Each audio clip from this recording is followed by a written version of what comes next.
Hello friend, कैसे हैं आप सब। दोस्तों वैसे तो मैंने अपनी लोन को लेके काफी पिछली वीडियो बनाई है, अगर आपने नहीं देखी हो तो देखिएगा। उसमें जो मैंने बताया है कि बैंक लोन लेने के बाद आपको घर को किस हिसाब से कब्जा लेती है या लोन लेना कितना बैंक से खतरनाक भी साबित हो सकता है, इस बात से सच सामने आता है कि मेरी सारी वीडियो सही है। क्योंकि जो जाने माने एक्टर सनी देओल जी हैं, उन्होंने भी बैंक ऑफ बड़ौदा से लोन लिया था और उस बैंक ऑफ बड़ौदा ने सनी देओल जी के घर पे भी नोटिस चस्पा कर दिया किसका, घर को नीलाम करने यानी बेचने का। ये ऑक्शन जो होती है ऑनलाइन होती है, कोई भी बंदा इस ऑक्शन में जाके किसी का भी घर या किसी की प्रॉपर्टी को ले सकता है। मैंने कई वीडियो आपको इस बात पे बताई है कि बैंक किस हिसाब से हम लोगों के साथ समझौता कर लेती है, एग्रीमेंट कर लेती है, और आपको पता भी नहीं होता है कि लोन लेते समय आपको क्या क्या चीजें ध्यान रखना चाहिए, क्या क्या नहीं रखना चाहिए। इस पे मैंने सेपरेट वीडियो आपको बहुत सारी बताई है कि लोन लेते समय क्या चीज मेन होती है, क्या नहीं होती है, आपको क्या चीज बैंक को देना है या कितना लिमिटेड आपको बैंक को देना है। अगर ये वीडियो आप देखेंगे या पिछली वीडियो देखेंगे तो आप जानेंगे कि बैंक हमें किस हिसाब से अपने जाल में फंसा लेती है लोन देके, और उसकी ईएमआई कितनी हमें भारी पड़ती है, तो हमारे साथ क्या क्या घटनाएं हो सकती हैं। ये जीता जागता सबूत हमारे सनी देओल जी का है कि उन्होंने बैंक ऑफ बड़ौदा से जो नोटिफिकेशन इन्होंने छापा है, अखबार में छापा है, उनके घर पे जाके नोटिस चस्पा कर दिया है, वो लगभग 56 करोड़ रुपए का है। यानी 56 करोड़ रुपए का कर्ज में ये डूब चुके हैं, जिस वजह से बैंक इनके घर को नीलाम कर रही है ऑनलाइन ऑक्शन में। और ऑक्शन में नीलाम करने के बाद ये इस घर को बेच देगी। यानी इसका मतलब है अगर इन्होंने टाइम टू टाइम इनकी पेमेंट नहीं पहुंचाई या फिर इसमें कोई इन्होंने लापरवाही बरती तो इनके लिए बहुत खतरनाक भी साबित हो सकता है। अब ये मैं आपको बता दूं कि मैंने आपको बताया था सरफेसी एक्ट 2002 के तहत ये काम को अंजाम दिया जाता है और सारी कार्रवाई इसी एक्ट के तहत करी जाती है। और ये तो इसमें सबूत के तौर से ये केस आपके सामने आ चुका है, क्योंकि इसमें किसी को भी नहीं बख्शा जाता है। कोई भी बड़ा से बड़ा अधिकारी या कोई छोटे से छोटा बंदा भी अगर लोन लेता है तो उसको द्वारा ये सरफेसी एक्ट 2002 कार्रवाई करता है और उसके खिलाफ कार्रवाई करते हुए ये उनका घर भी बेच देते हैं, नीलाम कर देते हैं। ये एक्ट काम किस हिसाब से करता है, अगर आप कोई लोन बैंक से लेते हैं और बैंक से लोन ना चुकाने की वजह से आपको बैंक एनपीए कर देती है, यानी नॉन परफॉर्मिंग एसेट्स।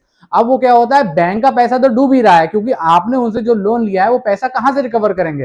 तो उन्होंने मॉर्गेज करी होती है आपकी प्रॉपर्टी या आपका मकान, आपकी दुकान। अब वो पैसा वसूलेंगे उन चीजों से। अब वो कैसे वसूलते हैं, पहले तो आपको 13/2 का नोटिस भेज देते हैं, सिंपल नोटिस कि आपका अमाउंट इतना ड्यूज है, इसको आप पूरा कीजिए, नहीं तो हम कार्रवाई करेंगे। फिर वो डीएम ऑर्डर के लिए और 13/4 का नोटिस आपको भेजती है। उसके बाद सीधे सीधे डीएम ऑर्डर के लिए पहुंच जाता है मामला और डीएम इसमें परमिशन दे देते हैं, ठीक है आप इनका घर को नीलाम कर सकते हैं। अब कई बैंक ऐसी होती है कि घर को नीलाम करने से पहले उसमें पोजीशन लेती है और कई पोजीशन नहीं लेती हैं, जो कि ऑप्शन में लिखा होता है सिंबॉलिक पोजीशन या फिजिकल पोजीशन। इस बारे में मैं सेपरेट वीडियो बना चुका हूं कि सिंबॉलिक पोजीशन क्या होती है और फिजिकल पोजीशन क्या होती है, आप चाहें तो वीडियो भी देख सकते हैं।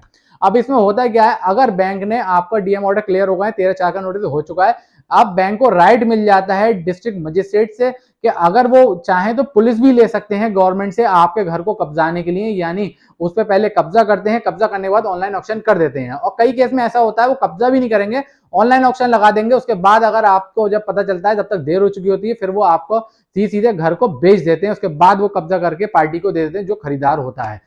दोस्तों ये आपकी वीडियो इसलिए मैंने बनाई थी कि ताकि आपको जानकारी मिले कि बैंक की भी कई चीजें इतनी खतरनाक होती हैं जिसमें आप बच नहीं सकते। और इसमें बैंक एक काम और करती है, अगर आपने अपने इसमें मॉर्गेज करी है प्रॉपर्टी, ठीक है, उसमें जो गारंटर होता है उसकी सिविल भी बहुत बुरी तरीके से खराब करती है। अगर हम इस गारंटर में एक्टर सन्नी देओल जी की बात करें तो इनके लोन में पूरे जो गारंटर थे वो इनके पिताजी थे, धर्मेंद्र जी थे, और इन्होंने ही इनके लोन की गारंटी ली थी। यानी इसका मतलब है बैंक जब सिविल खराब करती है तो सनी देओल जी का सिविल खराब करेगी, साथ साथ इनके पिताजी का भी सिविल खराब करेगी। क्यों? क्योंकि उन्हें पता है कि इनके ये गारंटर हैं, इन्होंने लोन नहीं दिया है, तो इसकी जिम्मेदारी इनके गारंटर पे भी आती है लोन भरवाने की। अब अगर वो लोन नहीं भरेंगे तो गारंटर को भी परेशान करा जाता है बैंक द्वारा।